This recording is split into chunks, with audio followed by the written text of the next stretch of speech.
बस अभी इसको तो मोदी जी ने फोन किया है क्या?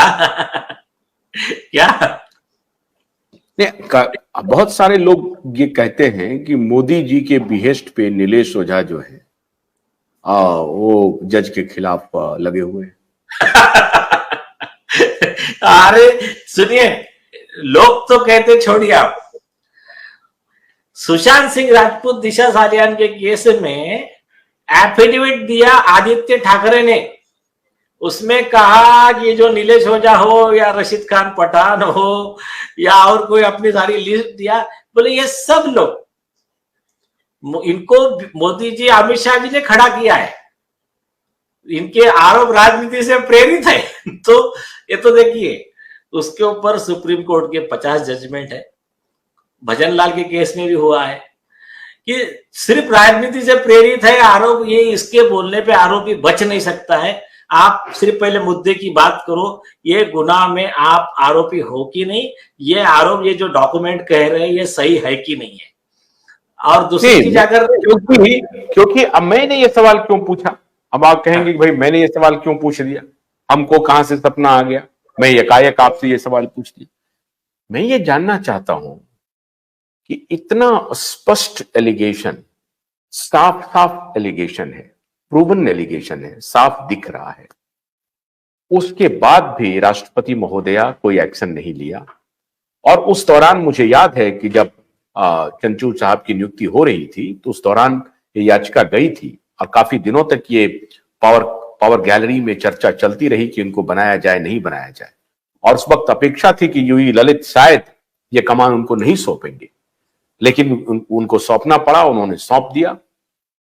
अब जो लोग ये सवाल करते हैं कि नीलेश ओझा एक इकोसिस्टम को अटैक कर रहे हैं, एक करप्ट सिस्टम को अटैक कर रहे हैं, उनके जहन में ये जा सकती है बात कि हो सकता है कि नीलेश ओझा अभी चूंकि कांग्रेस के हैं, कपिल सिब्बल या उनसे रिश्ता, अब तो कांग्रेस में नहीं है वो, लेकिन इस तरह की बात कर रही है। अभी उन्होंने कहा कि कांग्रेस का एक इकोसिस्टम है, सुप्रीम कोर्ट में है, स्पष्ट है, जो पिछली सत्ता थी उसका इकोसिस्टम है, साफ साफ है। और इकोसिस्टम कैसे नहीं है?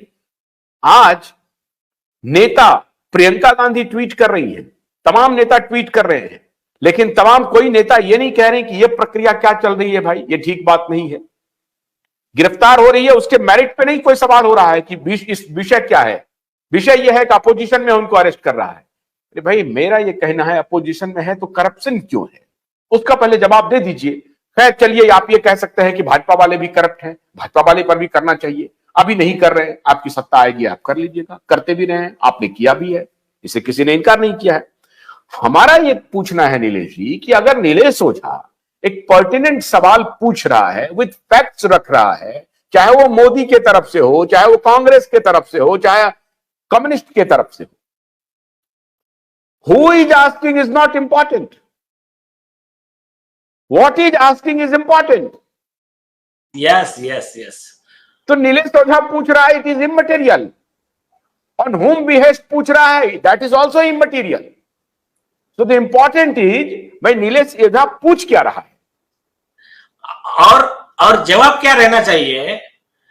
जो सुषमा स्वराज जी ने मनमोहन सिंह को कहा था, ये स्ट्रॉमैन फैलेसी मत करो आप यहाँ पर, ये हमको तू इधर उधर की बात न कर, ये बता काफिला कैसे लूटा, हमें राह जनब से गिला नहीं, तेरी रहबरी का सवाल है।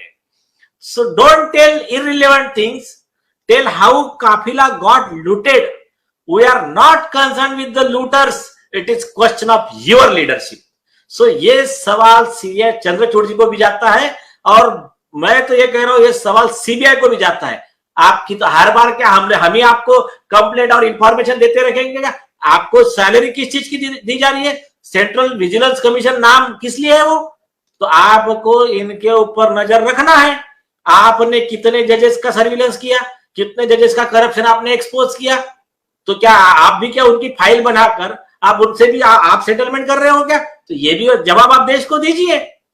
तो इसमें कई चीजें ऐसी है, जुडिशियल रिफॉर्म की बहुत आवश्यकता है।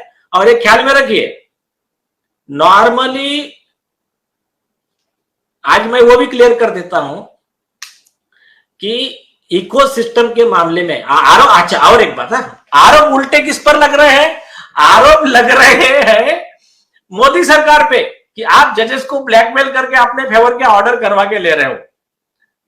और वो कलिकोपुल ने जो लिस्ट दिया है कि कांग्रेस ने कैसा सुप्रीम कोर्ट के जजेस के साथ में करप्शन करके कैसे कैसे ऑर्डर लिए, उनका ही चीफ मिनिस्टर सुसाइड नोट में लिखा है, उसका जवाब किसी ने नहीं दिया। चलो कोई बात नहीं। अभी ये जो इनके ऊपर आरोप लगते हैं ना, तो मैं आपको एक बात बताता हूं, मेरे हिसाब से अभी केंद्र सरकार का लीगल सिस्टम उतना स्ट्रांग नहीं है, राइट विंगर का खास करके बता रहा हूं मैं। अभी आप एक गौर कीजिए, तीस्ता सेटलवाड एक दिन भी, 1 घंटा भी जेल में ना जाने पाए, इसके लिए हमारे यही माननीय सरन्यायाधीश सैटरडे के दिन स्पेशल बेंच बैठाते हैं। वो बेंच में 2 जजों का कॉन्फ्लिक्ट होता है, तो तुरंत में 1 घंटे के अंदर दूसरा लार्जर बेंच बैठ जाता है, 3 जज आ जाते हैं और तीस्ता को प्रोटेक्शन दे दिया जाता है।